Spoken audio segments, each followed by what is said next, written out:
Now, one of the exercises that are most important for the back is involved in the rowing exercise, and this one's actually called the inverted row.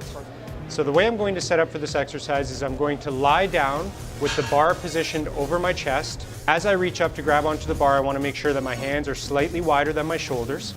Now, as I'm pulling myself up on this exercise, I want to make sure that my elbows are coming out and they're pulling directly back and that my wrists are straight. As I pull my body towards the bar, I want to make sure that it's in line with my chest so I'm not straining my shoulders.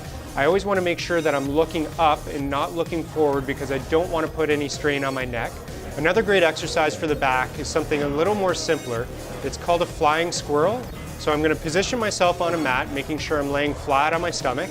I'm going to place my hands over top of my head just like I'm flying. I'm going to make sure my legs are flat and straight. My ears are in line with my shoulders and making sure that I have a straight line running from my head all of the way down my spine. Because the exercise is like you're flying, you're going to be lifting your chest and your legs up at the exact same time, breathing out as you lift up, contracting through your bum, your low back, and your upper back, always making sure that you still have your belly button pulled in so that your core is stabilizing your spine and your spine is protected by the muscles around it. Another great exercise for the back is another exercise that not many people do because it is very difficult. Now, a pull-up is something that everybody's seen, but a lot of people are scared of. But if we use the assisted pull-up machine, it actually makes the exercise a lot easier. Now, for this exercise, I'm going to place my hands wider than my shoulders.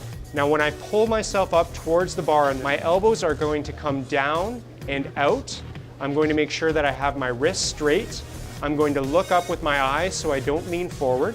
I'm going to keep my belly button tucked in and making sure that my core is contracted and my spine is stabilized. I'm going to pull myself all the way up until the bar is touching my chest level. As I lower myself down on this exercise, I also want to be slow and controlled. I'm going to control myself by keeping my elbows to my sides.